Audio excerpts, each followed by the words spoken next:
Bismillahirrahmanirrahim. Assalamualaikum warahmatullahi wabarakatuh. Apa kabar sahabat Unriva, sahabat Julius, dan sahabat Bamtri? Semoga semuanya sehat walafiat ya. Hari ini Unriva akan mereaction satu video dan Unriva akan tunjukkan videonya dulu. Apa sih yang mau saya reaction? Ini dia video dari Tanpa Ragi ya yang mereaction Pak Dondi. Bagaimana videonya? Kita simak dulu bersama ya. Ini dia videonya.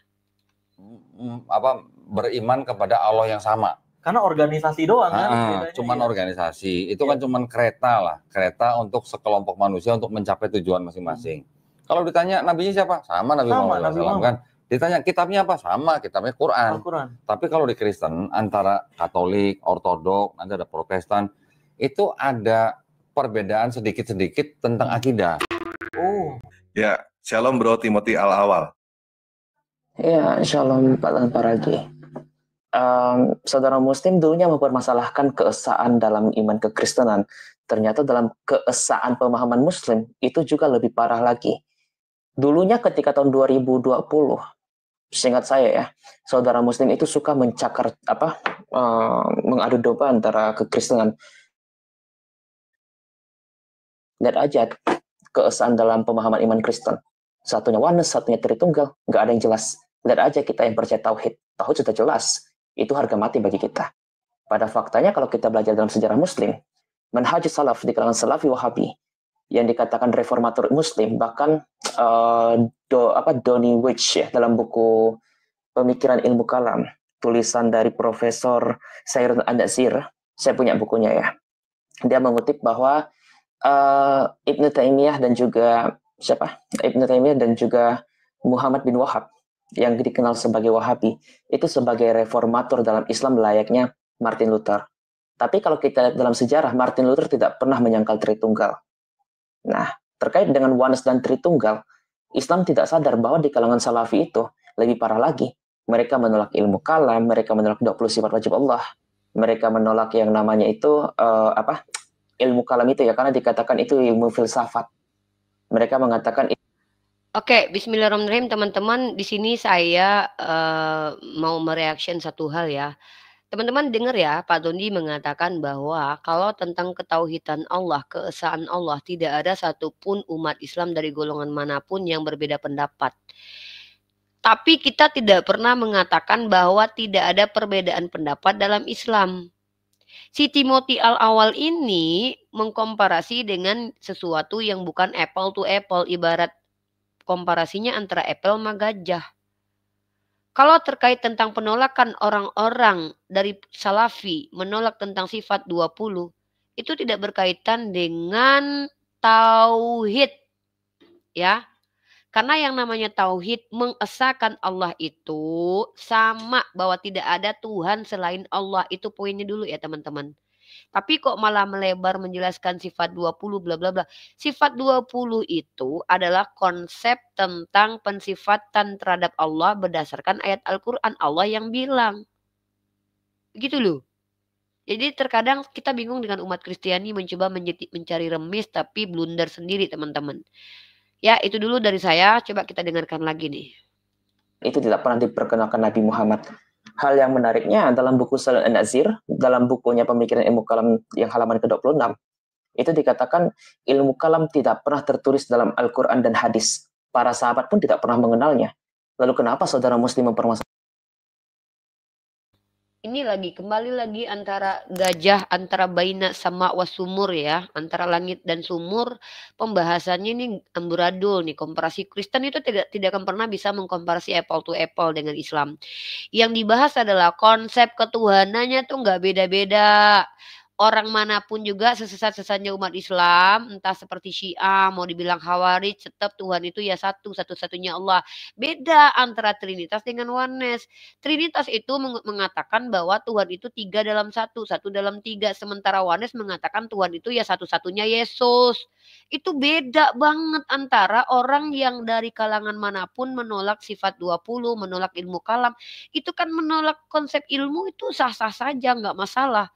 Kalau ada orang menolak keilmuan seseorang nggak masalah. Tapi tidak ada yang menolak bahwa Tuhan itu Allah dan Allah itu adalah Tuhan yang ahad dan al-wahid. Karena ayatnya eksplisit di Al-Quran. Aduh, ternyata cari remis tahu-taunya mengkomparasi antara gajah dengan ayam. Nggak jelas nih Oten. Gini nih Oten nih, nggak pernah bikin blunder Islam, nggak pernah justru bikin blunder agamanya sendiri sih. Nanti kita tunjukkan ya. Misalkan Tritunggal ada dan tidak dalam Alkitab istilahnya ya, atau yang dikenal sebagai teologinya dalam pengertian penyebutan Tritunggal gitu. Begitu juga dengan Salafi Wahabi. Kebetulan saya baru bedah buku kemarin ya, buku Profesor Dr. Ahmad Mahmud Qorimah, buku yang berjudul Kritik Salafi Wahabi. Itu dikatakan pembagian tauhid, triologi tauhid, tauhid rububiyah, uluhiyah, asma wa sifat, itu tidak pernah diperkenalkan Nabi Muhammad. Tapi kenapa diperkenalkan oleh Salafi Wahabi? Atau saya tunjukin aja deh sebagai ini, biar nggak di... Kadang-kadang Oten ini makin lama makin blunder ya. Mantri tauhid itu memang tidak pernah dikenalkan sama Nabi Muhammad SAW. Tapi ulama-ulama kemudian mengeluarkan konsepsi tentang konsep. Konsepsi ini boleh diterima, boleh ditolak. Tidak ada pembatalan akidah. Karena tentang ilmu yang muncul belakangan sama seperti ilmu, contoh kayak ilmu nahu sorof. Zaman Nabi Muhammad tuh nggak ada ilmu nahu sorof.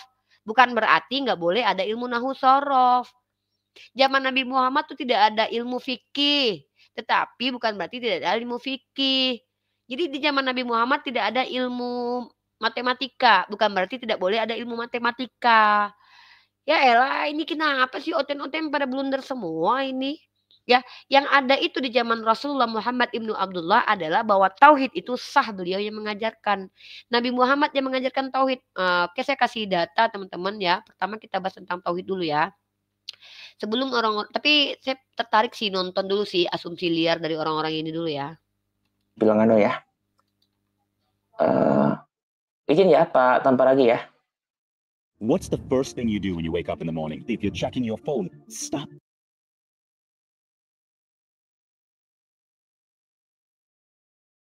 Sepertinya saya harus jelaskan dulu konsep tauhid dalam Islam ya sebelum kita mendengarkan komparasi yang tidak apple to apple bahkan lebih ke baina sama wa sumur ya. Yang diperbandingkan itu ndak sama sekali ya. Yang dibahas sama si bocil ini adalah tentang bagaimana ada umat Islam yang menolak ilmu kalam. Yang kedua adalah asma wa sifat misalkannya. Dan itu teman-teman perhatikan ya, perhatikan. Dan tentang tauhid seperti yang disampaikan Pak Dondi itu tidak terbantahkan. Artinya Orten tidak bisa membantah pernyataan Pak Dondi bahwa tidak ada perbedaan tentang konsep tauhid. Maksudnya adalah tidak ada perbedaan tentang mengesahkan Allah bahwa mengatakan hanya Allah lah satu-satunya ilah yang jelas dan benar. Itu ya poin penting kita. Tapi kalau tentang memaknai konsep tauhid itu kalau ada perbedaan antara umat Islam itu wajar. Tergantung apakah umat Islam itu berilmu atau tidak. Tergantung kepada siapa dia mengambil ilmu. Tergantung niat hatinya.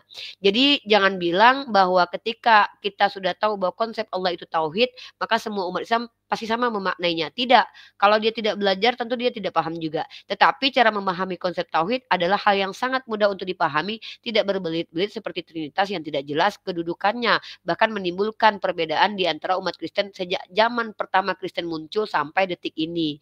Nah, itu poin pentingnya. Kalau ajaran Trinitas itu ajaran fundamental yang betul-betul benar, maka bagaimana mungkin terjadi perpecahan besar tentang Trinitas itu sendiri? Contoh tentang pribadi Yesus itu banyak sekali denominasinya. Ada yang namanya Arianisme, Arius, ada Sabellius ya, ajaran Sabellius, ada monarki itu dari Sabellius, ada Nestorian yang mengatakan dua pribadi ilahi Yesus yang berbeda. Kemudian ada nanti ajaran monofisit atau ajaran apalagi ya banyak sekali ya. Kemudian ada Marcionisme ya. Artinya tentang Yesus sendiri tuh orang tuh berbeda-beda dalam Kristen. Kalau tentang Allah tidak ada perbedaan. Tapi kalau tentang ilmu yang baru muncul kemudian, ya itu apa kaitannya dengan tauhid? Inilah terkadang orang Kristen mencoba mencari remis tapi blunder sendiri. Sebelum saya melanjutkan videonya, kita bicara dulu tentang tauhid teman-teman ya. Ingat, tauhid itu adalah konsep. Makanya tidak pernah ada kata tauhid sebagai konsep ketuhanan di dalam Al-Quran. Karena tidak mungkin Allah terkonsep di dalam Al-Quran. Karena Al-Quran adalah kalam Allah. Itu dulu poin saya. Lalu kalau kata tauhid sendiri ada ya. Tauhid sendiri itu ada. Artinya dalam surah Al-Anbiya, wa ummatukum ummatan wahid, bahwa kalian adalah umat yang satu umat ya. Nah, jadi kalau kita bicara tentang tauhid artinya mengatakan bahwa hanya Allah satu-satunya ilah. Segala sesuatu yang kita gini loh. Kenapa tauhid itu artinya jadinya mengesahkan Allah, mengumpulkan segala sesuatu amalan ibadah kita hanya untuk Allah. Itu yang namanya ada konsep tauhid uluhiyah dan rububiyah. Kalau seandainya ada yang menolak tidak masalah, tidak membatalkan keimanan kecuali dia menolak bahwa Allah adalah Tuhan. Itu baru membatalkan keimanan. Jadi konsep Allah yang ada rububiyah dan uluhiyah, misalkannya ada yang tolak nih, tapi dia tidak tolak Allah sebagai Tuhan. Nah, kalau dia memahami Allah seenak udelnya tanpa ada dasar baru dia berbahaya buat akidahnya. Tapi kalau seandainya dia tidak mengenal yang namanya rububiyah uluhiyah, tapi dia percaya bahwa segala setiap apa yang dia lakukan hanya untuk Allah, hanya ada Allah satu-satunya ilah yang wajib disembah, tetap dia tidak mencederai akidahnya. Kenapa? Karena mungkin batas kemampuan dia yang belajar yang tidak sama dengan para ulama. Jadi itu tidak masalah teman-teman ya. Tetapi kalau mengatakan bahwa satu-satunya Tuhan adalah Yesus, ternyata ya, bertentangan dengan konsep bahwa ternyata ada ada tiga Tuhan atau ada tiga pribadi satu hakikat. Nah ini baru blunder sekali, sangat-sangat berbeda sekali di antara internal Kristen. Ya jadi berbeda banget ya, komparasinya tuh nggak apple to apple. Oke, saya mau ini dulu ya, kita mau dengarkan dulu. Saya kasih tentang Trinitas dulu. Teman-teman kalau ingin tahu tentang Trinitas ini ada di dalam satu website yang sudah saya kumpulkan materinya di website Mesia X Uniriva. Saya tampilkan, teman-teman mohon dibantu untuk membesarkan di website ini juga supaya kita bisa siar lebih luas lagi dan ilmu-ilmu yang ada di sini bisa tersampaikan dengan baik dan benar sehingga menjadi manfaat untuk seluruh umat Islam. Nah, di dalam website ini teman-teman, website mesia.org ini nanti akan saya upgrade terus ya. Ada materi diskusi tentang Tauhid versus Tritunggal. Nah, saya mengambil sumber-sumber, ini masih singkat-singkat banget ya, nanti saya panjangkan untuk memberikan wawasan lebih luas. Nah, jadi kalau kita bicara kata esa dalam KBBI, yaitu tunggal atau satu, tidak ada satupun umat Islam yang bertentangan. Tunggal itu ya Allah satu-satunya ilah. Tidak ada lagi yang memaknai bahwa tunggal dalam keinian, tunggal. Pokoknya hanya satu Tuhan deh, yaitu Allah. Udah, itu aja. Tunggal, satu. Kemudian kalau kita mengesahkan Allah, ya mengatakan bahwa hanya Allah satu-satunya ilah. Nah, kemudian kalau kita bicara tentang konsep dasar tauhid, ayatnya ada. Perintahnya dulu nih. Pertama, dalam surah Al-Ikhlas ayat pertama. Ya kul huwallahu ahad. Allah perintahkan kita mengatakan bahwa Allah itu satu, ahad. Maka mengatakan Allah satu namanya tauhid. Ya, Allah itu ahad, mengatakan Allah satu, mengimani Allah satu, itu namanya tauhid. Nah, bahkan di sini dikatakan jelas sekali dalam Al-Quran surah An-Nisa 171, Bismillahirrahmanirrahim, Ya ahlal kitab, la taghlu fi dinikum, wa la taqulu ala Allahi illal haqq. Innamal masihu Isa bin Maryam Rasulullah wa kalimatuhu. Ya, di sini dikatakan lagi alqaha ila Maryamu waruhu minhu. Di sini dikatakan lagi kita baca terjemahnya teman-teman, mohon maaf kita fokus di sini di mana ya ayatnya. Bentar. Gini nih. Wala taqulu salasah. Ya, intahu khairan lakum. Innamallahu ilaha wahid ini ya. Innamallahu ilahu wahid. Jadi ini yang poin yang ingin saya sampaikan ya. Di poin pertama adalah bahwa kita ada perintah. Katakanlah bahwa Allah itu al-ahad. Lalu katakanlah bahwa sesungguhnya innamallahu ilahu wahid.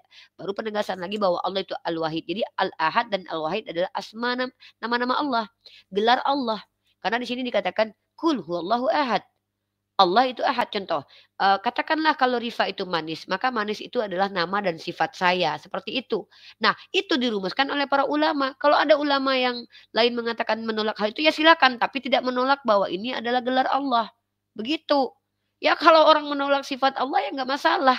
Tapi kalau adanya Al-Quran yang dia tolak, ya dia sudah blunder kalau sebagai umat Islam. gitu. Dan lagi pula kita berpatokan bukan ke manhaj salaf, bukan ke ini, bukan ke itu, tapi patokan kita kepada baginda Muhammad ibnu Abdullah.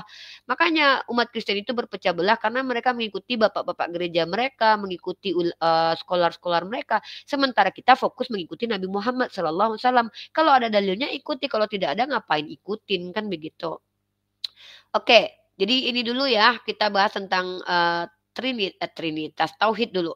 Lalu di sini dikatakan ya, mana fokus saya? Wahai ahli kitab, janganlah kamu melampaui batas dalam agamamu dan janganlah kamu mengatakan kepada Allah kecuali yang benar. Sungguh Isa al-Masih putra Maryam itu adalah utusan Allah dan yang diciptakan dari kalimatnya yang disampaikannya kepada Maryam. Dan dengan tiupan ruhnya maka berimanlah kepada Allah dan Rasulnya. Dan janganlah kamu mengatakan Tuhan itu tiga, berhentilah dari ucapan itu. Ya, itu lebih baik bagimu Maha Esa ya. Berhentilah dari ucapan itu lebih baik bagimu. Karena Allah itu Maha Esa, Maha Suci dia dari anggapan mempunyai anak. Ini terjemahannya gimana ini? Bentar ya. Berhentilah ini ma fis samawati fil ardi. Bentar, ini terjemahannya ada yang bermasalah sepertinya. Saya mengutip langsung ya teman-teman. Jadi kalau ada kesalahan terjemahan itu saya yang ini subhanahu ayyakuna lahu walad. Di sini dikatakan Maha Suci Allah dari anggapan mempunyai anak. Kemudian di sini dikatakan mana ya? Wala taqulu salasa di sini ya. Wala taqulu salasa. Di sini dan janganlah kamu mengatakan Tuhan itu tiga. Intahu khairal lakum. Berhentilah dari ucapan itu lebih baik darimu. Di sini sepertinya ada kesalahan terjemahan, nanti saya update ya, ada kesalahan terjemahan. Mungkin saya harus perbaiki, di sini ada kesalahan terjemahan. Maha suci dia dari anggapan mempunyai anak, miliknya apa yang ada di langit dan apa yang ada di bumi. Nah, itu surah An-Nisa 171. Ini ada masalah nih. Nanti saya perbaiki lagi ya. Di sini ada Maha Esa ini salah ini ya. Nanti ini saya yang ketik sendiri teman-teman. Jadi ada human error wajar. Makanya saya harus cek-cek terus ya. Nah, di sini dari dua ayat di atas maka kita ketahui bahwa Allah itu ahad dan wahid. Dan dua asma ini juga masuk dalam asmaul husna. Dua nama Allah azza wa jalla di atas sama-sama menunjukkan keesaannya. Maksudnya hanya Allah subhanahu wa ta'ala yang memiliki sifat mulia, agung, besar, dan bagus. Tidak ada zat yang mirip dengan zatnya dan tidak ada sifat yang menyerupai sifatnya. Pendapat lain makna al-ahad adalah yang tiada tandingan baginya dan tiada sekutu baginya dalam hal uluhiyahnya dan dalam hal rububiyahnya. Kalau ada yang tidak sepakat dengan ini silakan. Tapi kalau bisa membantah, bantah pakai data, kan begitu dalam Islam itu. Kita kan merujuk kepada Nabi Muhammad SAW. Nah, tetapi masalahnya adalah kalau kita bicara tentang Kristen itu denomnya itu pengikutnya banyak, saling bertentangan dan dalilnya mereka punya masing-masing. Oneness punya dalil, Tritunggal punya dalil, Marsion punya dalil, Saksi Yehova punya dalil, Advent punya dalil, kemudian apalagi ya Nestorian punya dalil gitu. Gitu loh teman-teman. Jadi kalau tentang siapa Tuhan, bagaimana Tuhan itu, kita tidak berbeda pendapat. Allah adalah zat yang laisa kamitslihi syai'un. Selesai. Makanya karena dia laisa kamitslihi syai'un, apapun penjelasan tentang Allah kalau tidak dijelaskan dalam Al-Qur'an tetap enggak pasti, enggak absolut. Jadi kalau ada ulama yang menolak ilmu kalam itu tidak masalah karena ada kaitannya. Ilmu kalam itu sebuah kaidah ilmu mencoba memahami, bukan tentang tauhid, bukan tentang bagaimana Allah gitu loh. Karena bagaimana Allah dijelaskan dalam Al-Qur'an, kita tahu tentang Allah itu ya dari Al-Qur'an dan hadis Rasulullah SAW gitu ya. Lanjut kita dengarkan video Gabrul tadi ya.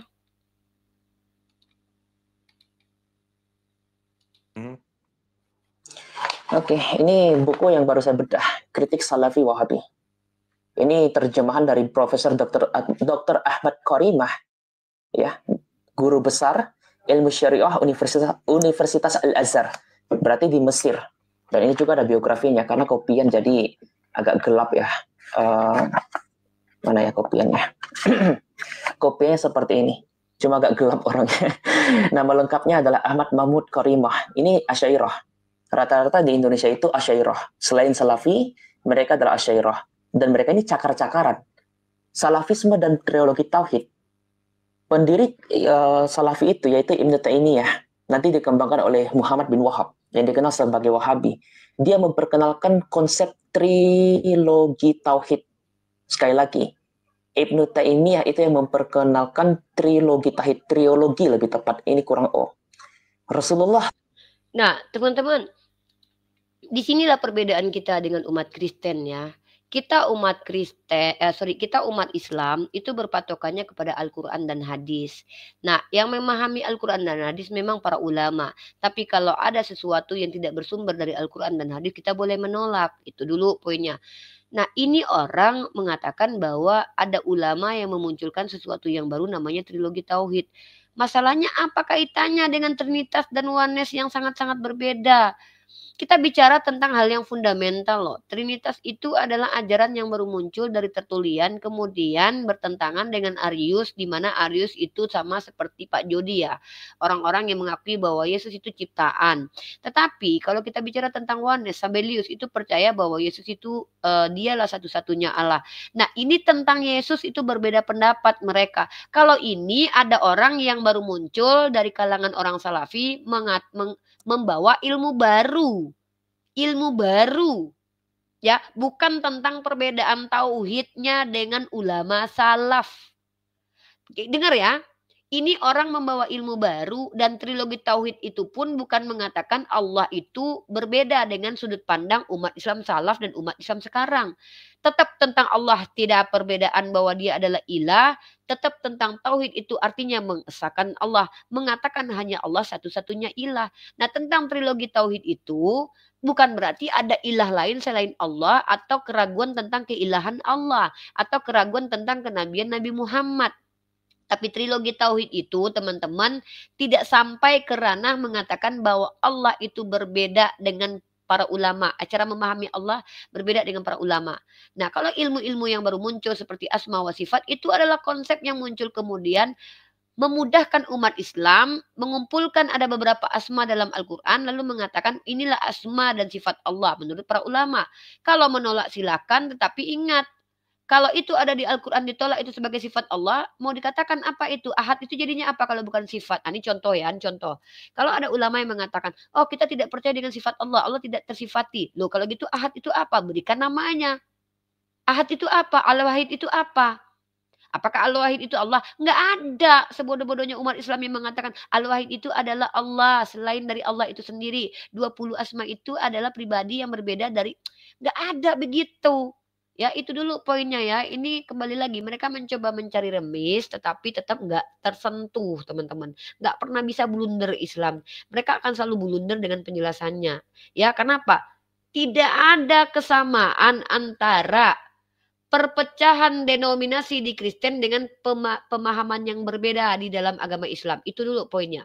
Satu, tentang Allah, apapun mazhabnya, apapun manhajnya, apapun, bahkan kalau ada umat Islam yang sesat lagi menyesatkan sektenya apa, sesi seperti Syiah misalnya, mereka tetap percaya bahwa Allah satu-satunya ilah, Allah memiliki sifat, ya, dan tidak ada Nabi Muhammad sampai ke taraf menjadi Tuhan.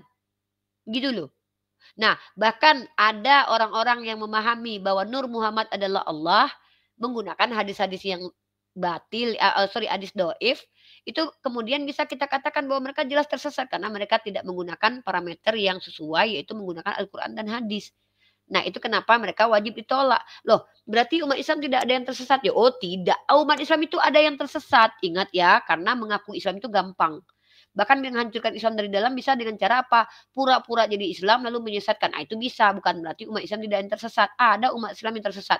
Tapi jumhur, sebodoh-bodohnya umat Islam, penjelasan tentang Allah itu adalah Al-Wahid Al-Ahad itu tidak membagongkan. Sehingga tidak mungkin berpecah belah dalam hal pemahaman tentang ketunggalan Allah. Begitu loh. Itu dapat dipahami tanpa menjadi ulama sekalipun. Tapi kemudian kalau ulama menghadirkan kemudian ilmu-ilmu baru, itu siapapun bisa menolak kalau dia tidak sanggup menangkap ilmu itu. Tapi pemahamannya ada tidak percanggahannya atau pertentangannya bahwa oh kalau Salafi itu Allah itu ada triloginya, berarti Allah itu adalah Tuhan yang 3 dalam 1, 1 dalam 3. Oh kalau yang Ahlu Sunnah wal Jamaah itu Tuhan, nggak ada begitu. Seperti Oneness, Tritunggal, Marsionisme, dan sekte-sekte lainnya. Nggak ada begitu. Ya ini dia ya. Ini namanya adalah mencari remis tapi tidak apple to apple. Tapi baina sama wa sumur. Antara langit dan bumi. Jauh banget. Tak pernah memperkenalkan konsep trilogi tauhid ini. Nih. Jadi kalau saudara-saudara muslim bilang, bahkan siapa ya? Ustadz Sukoco ya. Pernah mengatakan, Trinitas dan oneness tidak menguntungkan engkau terhadap kebenaran akan iman yang benar akan Allah. Ya, bagaimana dengan trilogi Tauhid Ibnu Taimiyah dan ilmu kalam dan 20 sifat wajib dari Nah, inilah terkadang umat Kristen ini terlalu akut doktrinnya ya. Kalau kita lihat trilogi tauhid ini tidak mengatakan Allah itu 3 dalam 1, 1 dalam 3 atau menafikan keilahian Allah, tetapi mereka mengkonsepkan bahwa ada rububiyah, uluhiyah dan asma wa sifat. Aduh, saya pikir dan ini pun seandainya dipahami atau tidak dipahami tidak merubah tentang bagaimana Allah itu tetaplah ilah yang laisa kamitslihi syai'un. Jadi begini teman-teman ya. Kalau ada ilmu tentang sesuatu yang abstrak dicoba untuk dijawab oleh manusia, tidak pernah absolut karena bicara sesuatu yang abstrak, teman-teman. Contoh, kalau kita umat Islam menceritakan tentang Allah, kalau tidak bersumber kepada Al-Quran dan hadis, itu tetap tidak absolut kebenarannya. Kenapa? Karena yang tahu tentang Allah adalah Allah. Maka Allah memberitahu tentangnya kepada nabinya. Maka nabinya yang memberitahu tentang dia kepada kita. Maka kita tahu tentang Allah sebagaimana nabi mengajarkan. Jadi kalau ada yang tahu tentang Allah tidak diajarkan oleh nabi, kita berhak untuk menolak. Tetapi tentang trilogi tauhid ini bukan berarti Tuhan itu 3 dalam 1, 1 dalam 3 seperti yang terjadi di denom Kristen di mana ada yang trinitas tentang Yesus Bapa, Putra, Roh Kudus, ada yang mengatakan Yesus itu satu pribadi. Itu pertikaiannya itu konsep yang sangat-sangat fundamental. Tapi kalau trilogi tauhid ini artinya apa? Ini merujuk kepada bagaimana tauhid rububiyah. Bahwa hanya Rob kita itu zatnya satu-satunya itu. Nah, kalau ada ulama yang bisa membantah ya monggo. Nah, bagaimana tauhid uluhiyah? Tauhid uluhiyah ini mengatakan bahwa setiap perbuatan kita hanya untuk Allah. Apakah itu mencederai ketauhidan Allah? Tidak. Bagaimana dengan asma wa sifat? Hanya Allah yang memiliki asma dan sifat itu. Nah, apa itu mencederai? Tidak. Tapi boleh ditolak, silakan. Asal kau tidak menolak Allah sebagai ilah satu-satunya. Lalu apa perbandingannya sama dengan perpecahan di dalam Kristen? Ya enggak sama. Jauh sekali. Lanjut ya. Kita dengarkan dulu bocil ini. Syairah. Apakah itu membenarkan konsep Islam? Padahal ilmu kalam tidak pernah diperkenalkan Nabi Muhammad, tidak pernah diperkenalkan. Lah, ilmu kalam itu adalah ilmu yang ya sama seperti ilmu filsafat itu kan ilmu. Teman-teman gini ya, kebijaksanaan itu muncul dari konsepsi berpikir, dari kognitif kita. Jadi setiap orang apapun yang difikirkan kalau tidak ada dasarnya itu bisa berbeda-beda. Bahkan yang sudah ada dasarnya bisa berbeda-beda. Maka apakah menolak ilmu kalam itu menjatuhkan kita ke dalam kesyirikan? Tidak. Apakah menerima kalam menjadikan kita syirik? Tidak. Maka orang-orang yang belajar ilmu filsafat dan ilmu kalam itu adalah orang-orang yang sebenarnya sudah memiliki ilmu-ilmu dasar lainnya. Tapi untuk menambahkan cara berpikir yang lebih logik, maka mereka memahami ilmu kalam dan juga ilmu filsafat. Bukan berarti kita wajib, bukan berarti kita juga mengharamkan. Ada ulama memang kalau tidak salah mengharamkan. Bukan mengharamkan. Ya sebenarnya semua ilmu itu tergantung kepada siapa yang memakai. Sama seperti pisau. Pisau itu diharamkan nggak? Pisau itu diharamkan kepada anak kecil yang ingin berniat membunuh. Diharamkan dia pegang pisau itu. Jangan sampai dia pegang pisau. Tapi kemudian pisau itu bisa berguna kalau dipakai oleh seorang ibu yang memotong sayur. Jadi tergantung siapa yang menggunakannya. Ilmu kalam juga begitu. Karena Islam itu adalah agama yang sangat relevan dan tentang hukum-hukumnya tergantung situasi dan kondisi. Nah, menolak ilmu kalam apa kaitannya dengan tauhid? Koplek. Lanjut nih. Oleh para sahabat tabi'in dan tabi'un, begitu juga dan trilogi tauhid. Nah, sampai dikatakan seperti ini, begitu juga dan para sahabat tabi'in dan imam-imam besar, mereka tak pernah memperkenalkan konsep tauhid semacam ini. Sampai kemudian datang Ibnu Taimiyah pada abad 7 Hijriah. Bayangkan abad 7 Hijriah. Abad 7. Nah, jadi masalahnya apa sekarang, Bambang? Kalau seandainya ada orang baru yang mengkonsepkan sesuatu ilmu, ya, ilmu itu boleh ditolak, boleh diterima. Tergantung dulu cara memahaminya itu seperti apa. Contoh, kalau kami menolak trilogi tauhid, ya nggak apa-apa. Tetapi kami paham bahwa Allah itu memiliki sifat. Allah itu memiliki nama. Nggak masalah. Apakah itu mencederai ketauhidan? Kan tidak. Nah lagi pula, kalau memang ternyata Ibnu Taimiyah menghadirkan sesuatu yang baru, tapi tidak berbeda pendapat tentang bagaimana memahami Allah dengan ulama salaf, nah masalahnya di mana? Dan terus apa perbandingannya dengan perbedaan Kristen tentang Yesus? sekte Unitarian, sekte Trinitarian, sekte Sabelian, sekte Marcionisme. Itu beda banget loh. Marcionisme yang mengatakan bahwa Tuhan di perjanjian lama adalah iblis. Kemudian Tuhan di perjanjian baru adalah Tuhan. Kemudian Oneness yang mengatakan Yesus itu cuma satu pribadi, Trinitas. Itu beda banget coy.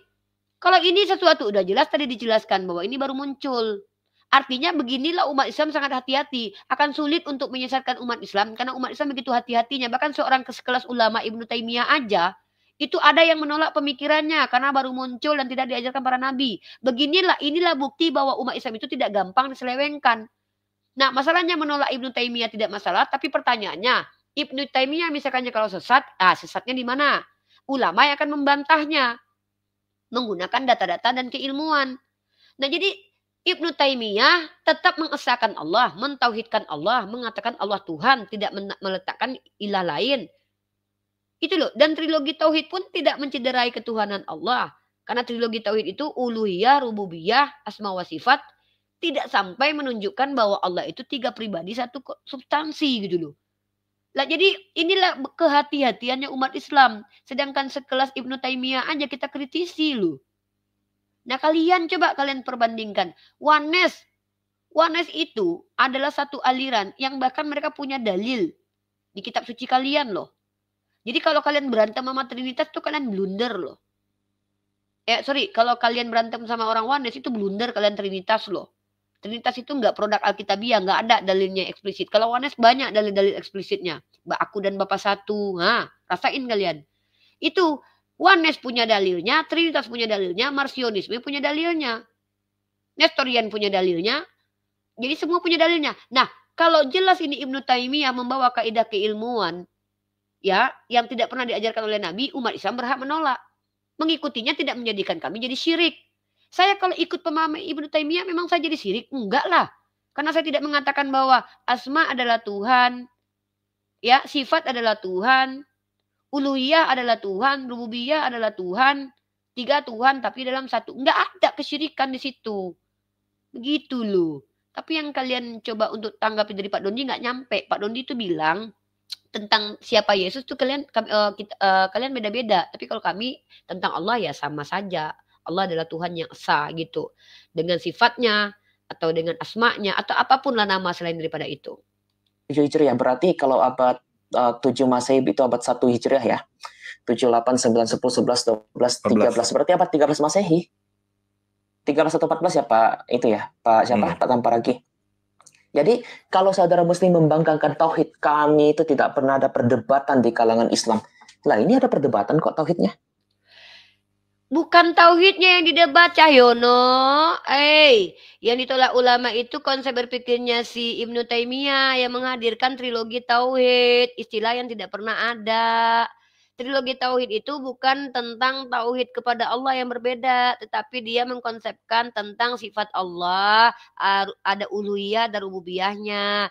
Bukan berarti pemahaman tentang tauhid yaitu la ilaha illallah Muhammad Rasulullah itu abaradan tangan, abarabada, sebagaimana Oneness mengatakan Yesus satu pribadi, sebagaimana dengan mengatakan bahwa Yesus 3 pribadi Trinitas, Marcion dengan 2 pribadi di mana satunya iblis yang Bapak, ya, Yahweh itu iblis, Yesus itu Tuhan. Nestorian yang mengatakan 2 pribadi Yesus, bla bla bla begitulah ya. Jadi saya pikir tadi tamparannya ke Pak Dondi kena, tahu-tahu malah ketampol sendiri nih. Justru membuktikan nih bahwa kami ini adalah umat yang berpegang teguh kepada ilmu sanad.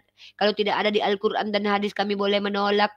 Begitulah kami umat Islam. Begitu sangat telitinya di agama Islam, tidak mudah menyesatkan umat Islam dalam hal tauhid. Ya, karena umat Islam tentang tauhid itu diajarkan dengan very very clear. Contoh, saya kasih data teman-teman ya. Saya pikir tadi ada ilmunya, tapi nggak apa-apa lah kita dengarkan dulu ocehan bocil ini sebelum saya ajarkan cara belajar cara mengajar yang baik dan benar. Kalian mengatakan iman Kristen itu keesaannya tidak jelas. Bagaimana dengan teologi tauhid pemahaman dari Salafi dan juga Asy'ariyah? Lucu ini orang nih. Tritunggalnya Kristen tidak jelas, itu yang bilang bukan kami, tapi pendeta kalian, karena Trinitas katanya misteri. Kalau tentang trilogi Tauhid, Ibnu Taimiyah memahaminya, bukannya nggak jelas. Beliau memahaminya, makanya beliau munculkan itu. Nah, ulama kalau menolak itu bukan berarti tauhid tidak jelas. Tapi ulama tidak sepakat karena ada hal baru yang tidak diadakan oleh Nabi Muhammad dan sahabat. Tapi pemahamannya ya sama, begitu loh. Misalnya gini, Allah itu tetap esa. Aduh, karena tauhid itu diajarkan oleh Nabi Muhammad, bukan manusia yang pagan baru muncul ratusan tahun setelah kematian Yesus. Seperti Tertullian yang di abad kedua mengajarkan tentang Trinitas gitu ya, yang mana dia adalah lucu. Kalian Trinitas itu diajarkan oleh orang pagan loh. Dan sebelumnya dia sudah ada ajaran agama Triad. Ya, Triad, agama Triad. Nanti saya bahas ke sana ya. Tapi kita bicara tentang tauhid. Tapi kayaknya kita jawab dulu aja ya, nggak usah lanjut lah. Saya pikir ada ilmunya. Tahu yang di sini kan tentang orang salafi yang ditolak para ulama lain. Ada aja lah orang ini ya. Ya, mari kita bahas tentang hadis teman-teman ya. Kitabul hadis. Kitab hadis tentang tauhid. Nah, kenapa umat Islam itu tidak akan ada kesesatan dalam tauhid kecuali memang dia sama sekali tidak pernah belajar ya. Ingat ya. Ya, kalau ada orang yang tidak belajar wajar dia tersesat. Ya, tapi kalau dia sudah belajar Islam, dia tidak akan mudah tersesat tentang tauhid. Ini dia. Teman-teman sudah melihat hadis yang sudah saya paparkan. Nah, di sini ada sekitar 30 hadis tentang tauhid ya. Dan saya buka tentang ini. Ini kita lihat beberapa hadis tentang tauhid. Di sini tentang tauhid yang diajarkan oleh ini Abu Dzar tuh. Jadi Abu Dzar sendiri, Nabi SAW berkata, ini hadisnya sahih ya, ijma para ulama. Nabi SAW berkata padanya, kembalilah pada kaummu dan sampaikan kabar kepada mereka hingga datang perintahku padamu. Maka Abu Dzar berkata, demi zat yang jiwaku berada di tangannya, sungguh aku akan umumkan kalimat tauhid. Nah, diajarkan, Nabi yang ajarkan kalimat tauhid ya. Abu Dzar mendapatkan pengajaran dari Nabi. Lalu ini nih, mantan budak Ibnu Abbas berkata, aku mendengar Ibnu Abbas berkata, dikala Nabi SAW mengutus Muaz ke negeri Yaman, Nabi berpesan, wahai Muaz, engkau mendatangi kaum ahli kitab, maka jadikanlah materi dakwah pertama-tama yang engkau sampaikan adalah agar mereka mentauhidkan Allah. Apa arti mentauhidkan ini? Mengatakan bahwa Allah adalah satu-satunya ilah, tidak ada Tuhan yang tiga dalam satu dalam tiga. Bahwa Allah adalah satu-satunya ilah, nggak ada ilah lain selain Allah. Ya, itu dia. Mentauhidkan Allah ini ajaran Nabi Muhammad. Nah, terkait tentang bagaimana nanti konsep trilogi tauhid, bukan berarti trilogi tauhid itu adalah Tuhan yang tiga dalam satu dalam tiga, atau mencederai lah bahwa ada selain ilah, tidak masuk ke dalam kesyirikan lah. Tapi Ibnu Taimiyah kalau saya pelajari itu mencoba untuk para ulama yang dulu ya yang mengkonsepkan itu menjelaskan ada sifat, ada asma, kemudian ada yang namanya uluhiyah, ada rububiyah, begitu ya. Contoh nih, uluhiyah bahwa Allah itu segala yang kita lakukan hanya untuk Allah satu-satunya ilah. Rububiyah bahwa Allah satu dan tunggal dalam kezatnya. Hanya dialah satu-satunya ilah seperti itu. Asma wa sifat, hanya Allah yang memiliki sifat satu itu. Ada nggak jatuh ke dalam kesyirikan? Sebotol-botolnya orang memahami itu. Tapi kalau ada yang menolak trilogi tauhid ya nggak apa-apa karena itu ilmu yang tidak pernah diajarkan Nabi Muhammad. Gitu loh. Nabi Muhammad mengajarkan tauhid di sini. Itu kenapa umat Islam akan mudah memahami tauhid ya. Karena ajaran tauhid ini sangat very simple memahaminya ya. Hanya ada satu Allah dan Nabi Muhammad itu seorang nabi begitu. Gitu ya. Bentar kita tunjukkan beberapa hadis lagi. Yang penting buat kita untuk memahami konsep tauhid. Nah, ini ya. Nah, itu sabar. Bentar. Jadi di sini kita mencari ilmu tentang tauhid. Ahlu tauhid, bentar. Segolongan dari ahlu tauhid, bentar. Ini azab kepada mereka yang ahli tauhid karena ada sesuatu, karena ini hadis tentang itu ya. Bentar. Bukan berarti umat Islam nggak ada yang sesat, teman-teman. Bukan berarti umat Islam tidak ada yang sesat. Umat Islam itu ada yang sesat. Makanya dalam Islam itu, pondasi keimanan Islam itu berasal dari Al-Quran dan hadis gitu. Nah, ini kalimat tauhid juga ya. Labaik Allahumma labaik la syarika laka labaik. Nah, ini dia. Baca ini ya. Labaik Allahumma labaik la syarika. Tidak ada syarikat, tidak ada sekutu. Hanya Allah satu-satunya. Ini diajarkan nih. Innal hamda wa ni'mata wal mulk la syarika lak. Ya Allah, aku memenuhi seruanmu, aku memenuhi seruanmu, aku memenuhi seruanmu. Tidak ada sekutu bagimu. Ini kalimat tauhid juga nih. diajarkan Nabi Muhammad SAW yang kita amalkan juga nih ketika kita berhaji, ya. Nah, ini lagi nih. Nah, dan ini juga diajarkan lagi. Sesungguhnya Safa dan Marwah adalah sebagian dari syiar Allah. Al-Baqarah 158. Kita memulai seperti yang Allah mulai. Kemudian beliau memulai Safa, beliau menaikinya hingga melihat Ka'bah, kemudian bertakbir serta mentauhidkan Allah. Mana ungkapan tauhid itu? La ilaha illallah wahdahu la syarikalah, lahul mulku wa lahul hamdu yuhyi wa yumitu wa huwa ala kulli syai'in qadir. La ilaha illallah wahdah anjaza wa'dah wa nasra abdah wa hazamal ahzaba wahdah. Tidak ada Tuhan yang berhak disembah kecuali Allah semata. Tidak ada sekutu baginya. Clear. Itulah ajaran tauhid yang sejati. Tidak ada ilah lain selain Allah dan tidak ada sekutu baginya. Mana ada perbedaan? Emang ada gitu. Si Ibnu Taimiyah mengatakan Tuhan selain Allah. Emang ada gitu orang Syiah mengatakan Tuhan selain Allah. Nah, ini Kristen, hal yang fundamental, berbeda-beda pendapat. Itu maksudnya, maksud Pak Dondi. Kalau tidak ada perbedaan dalam Islam ya nggak mungkin. Masa semua umat sama orang Islam? Memang semua umat Islam yang belajar. Memang semua umat Islam yang ulama? Ya enggak lah. Ada umat Islam yang ngaku Islam tapi bukan Islam. Maka mereka itu masuk ke orang yang bidat. Rata-rata pertikaian antara umat Islam sesuatu yang dibahas mereka adalah sesuatu yang abstrak, sesuatu yang di luar jangkauan pikiran mereka. Makanya mereka itu berbeda-beda. Biasanya begitu, ya. Itu dulu poinnya. Oke lah kalau begitu ya. Selesai. Mungkin itu dulu yang perlu saya sampaikan. Ya, umat Kristen selalu mencari remis. Kalau tak cari remis, kalau nggak ngemis. Mungkin itu saja. Wabillahi taufiq wal hidayah. Assalamualaikum warahmatullahi wabarakatuh.